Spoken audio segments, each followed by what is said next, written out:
Después hace salir nombre el presidente Rodrigo Duterte de 5 PNP generals que alegadamente envuelto na illegal droga. Esperanzó también si Duterte publica el nombre del 200 oficiales local alegado protector de illegal droga.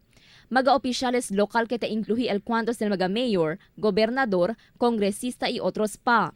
Asegun con un profesor de un privado universidad, Professor Bong Concepcion, debe mga opisyales envueltos somete a kundi ila cuerpo na presidente na temprano tiempo. Pero como un presidente, debe según observa si Duterte el due process para con mga opisyales y personalidad con quien ta alega como envuelto na illegal droga. A mediante el diferencia na rango y posisyon, debe según dale patas tratamiento y derecho con mga opisyales y personalidad. Debe todo pasa na propio proseso bajo na ley.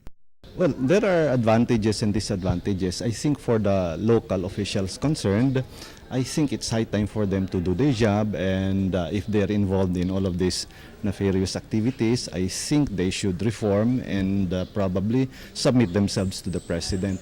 El conmigo lang el mas importante is the president also being the highest official of the land will observe due process. So all of those personalities and names who will be mentioned by him in public statements should also be given due process. But I think the most important thing is, regardless of who these people are, whether they're public officials, private persons, suspected criminals, pushers, users, etc., all of them deserve equal treatment under the law. So all of them should be given due process.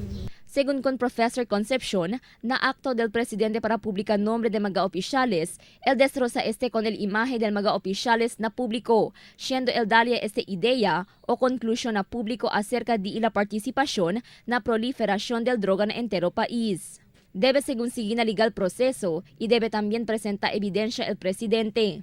Well, it's really humiliating because these officials have families, but I think the president also wants to send a strong message to these people whom he believes are involved in these nefarious activities. So I think the best that the president can do after he exposed them is to give them due process in the court of law. Because after he mentioned this name, syempre, the people had already made up conclusions that indeed these high officials, officers of the National Police are indeed involved or are protectors of these drug pushers or drug traffickers. De más temprano ya hacía sale el lista del presidente acerca de 5 PNP generals alegado envuelto na illegal droga. Este incluye el retired PNP Deputy Director General Marcelo Garbo Jr., retired Police General Vicente Loot, Chief Superintendent Bernardo Diaz, antes National Capital Region Police Office Chief Director Joel Pagdilaw y Quezon City Police District Director Chief Superintendent Edgardo Tinio. Crisel Almonia, Dateline Zamboanga.